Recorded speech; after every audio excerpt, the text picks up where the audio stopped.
Hai mai visto uno spartito musicale come questo?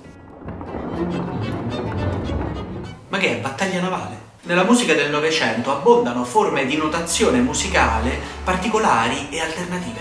Noi tutti siamo abituati alla notazione musicale convenzionale, pentagrammi, battute, queste palline nere sparse un po' ovunque, note come note. Ma nella musica contemporanea moltissimi autori hanno elaborato e proposto notazioni musicali alternative, molto alternative, a volte troppo alternative. Osservate le Four Visions di Robert Moran, un compositore americano che elabora questa notazione personalissima che ricorda un quadro di Kandinsky. Oppure osservate questa partitura, Stripsody di Katy Barberian. Sembra una striscia fumettistica più che una partitura musicale, ma la cantante negli anni 60 la eseguiva in questo modo.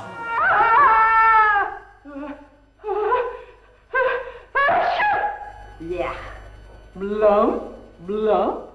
Uno spartito nella musica del secondo Novecento può assumere molte forme diverse. Ma sapevate che anche nella musica antica ci sono forme di notazione musicale alternative che si discostano da una pagina di musica convenzionale? Oggi parleremo di una forma che appartiene alla musica barocca, ma che per la sua contemporaneità ricorda quasi una partitura del Novecento. Sto parlando del preludio non misurato. Benvenuti di nuovo su Musica Antica for Dummies.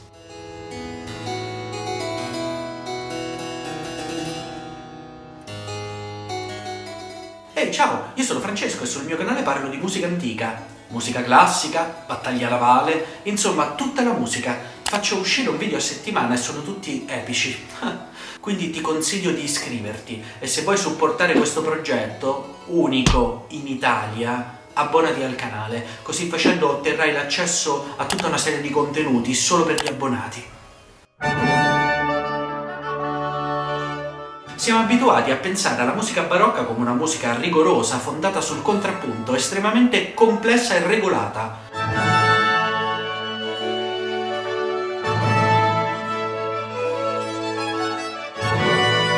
Ma in realtà nella musica antica c'era anche una forte componente aleatoria, estemporanea, improvvisativa. E spesso l'esecutore aveva una libertà che oggi possiamo paragonare a quella del musicista jazz. E in questo senso sono esemplificativi i preludi non misurati della tradizione francese. Nei preludi non misurati del barocco francese, la durata di ogni nota veniva lasciata completamente a discrezione dell'esecutore. Non ci sono battute, non ci sono valori delle note, non c'è tempo. L'esecutore improvvisa seguendo la traccia del compositore. Notate questo preludio non misurato del compositore Louis Couperin. Nei suoi preludi le note sono unite da queste linee curve allungate o ondulate che rappresentano quasi sinesteticamente, in maniera audiovisiva, il suono dello strumento che riverbera fino a spegnersi. Sembra una partitura del Novecento. A determinare la distinzione tra tempi forti e deboli sono le consonanze e le dissonanze. Sembra di ascoltare un recitativo, una voce che esprime affetti diversi, un andamento libero, cangiante e estremamente retorico. Questo preludio in do minore di Couperin si apre con un'atmosfera triste e dimessa. Questo arpeggio reiterato introduce la tonalità di do minore.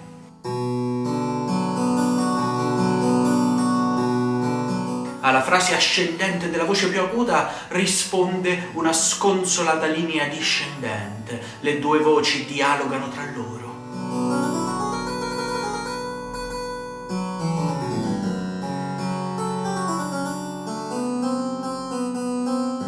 Poi, come un colpo di scena, una dominante secondaria di do che accumula tensione.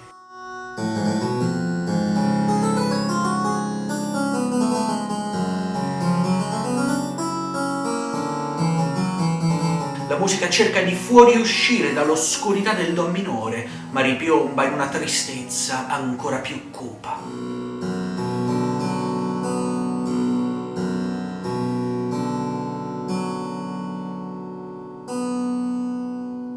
Quest'altro, invece, in sol maggiore, si apre con un'atmosfera serena, meditativa.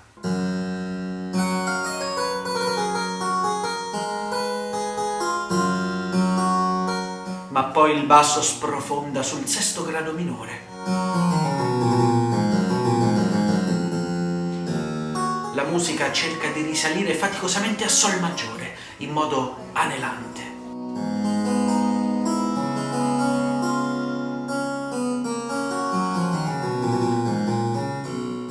E riemerge alla luce.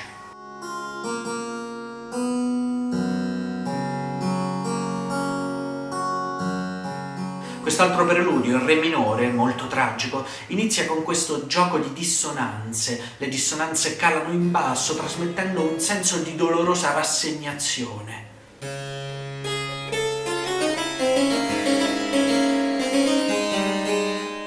Ma poi la musica ha un moto di riscossa, risale improvvisamente ed emerge una linea melodica ariosa, lamentosa e tragica.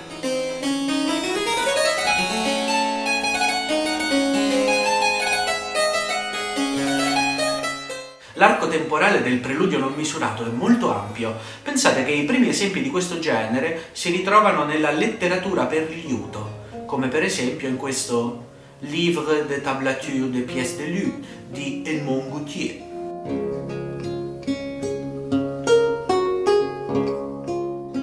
La notazione che osservate è quella del liuto, ma anche qui senza indicazioni di tempo. Ben presto questa modalità del preludio non misurato passò al clavicembalo. Come avete visto, però, i preludi di Couperin sono manoscritti. La prima pubblicazione a stampa di preludi non misurati appartiene al compositore Nicolas Lebec.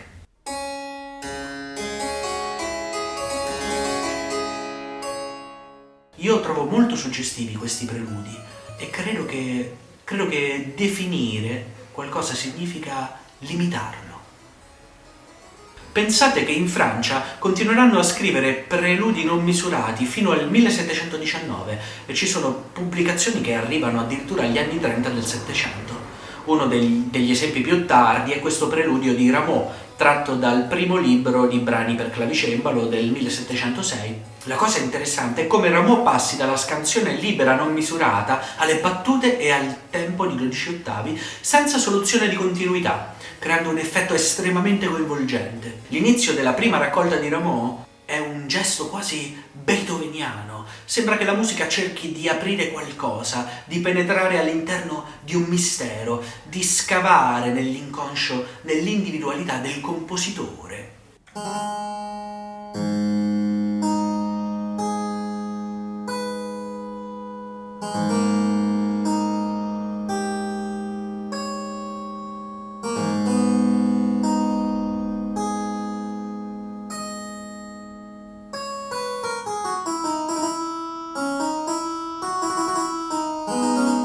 La musica accumula tensione, conclude, ma dalla conclusione del preludio germoglia con una legatura, la prima nota del 12 ottavi e di questo movimento di crome furioso.